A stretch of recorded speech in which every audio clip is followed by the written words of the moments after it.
The first thing we wanted to do was talk a little bit about what were the learnings that we had from this year. Obviously, we're all in a situation we didn't see coming. We didn't know what to expect. We were making it up as we went along, obviously, but everybody handled it really well in the Big South Conference. So we were really pleased with the outcomes. And what could we learn from that? How can we apply that moving forward if we need to move forward? We shared with the membership what we've heard so far from the NCAA about potential protocols as we look toward the fall. And a lot of it's going to be around vaccination versus unvaccinated, what testing protocols might need to be in place. At what level do you get to the point where you have herd immunity, where you may not have to apply protocols? So it's preliminary. There's still a lot to be determined between now and then. But I think it was good to at least be able to begin to share, what that might look like and really what people are thinking on campus right now as they look to the fall. Last year, as part of our efficiencies with our championship formats, in a lot of the sports we went to just Final Fours. So the top 4 teams in those sports qualified for the conference championship. We heard anecdotally that there was some positives from only having 4 that were at the championship. And there was a lot of excitement during the regular season in terms of who was going to qualify, or you're on the bubble trying to make it. There was a lot of interest in the championships because you had just those 4 teams. You were rewarding the regular season performance.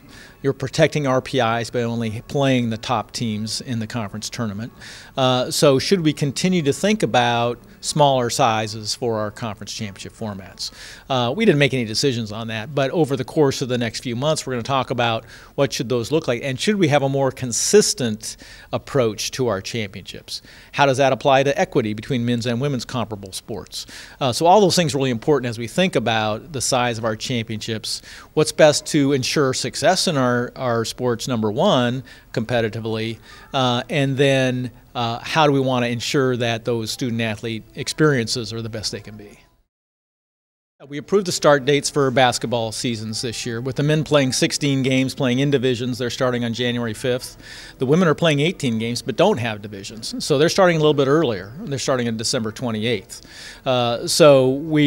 Basketball is identified in our strategic plan as a priority sport.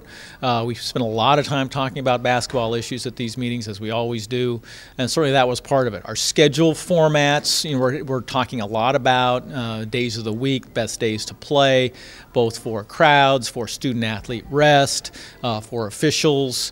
So we're going to continue to talk a little bit about that over the course of the next month. We need to make some decisions on that.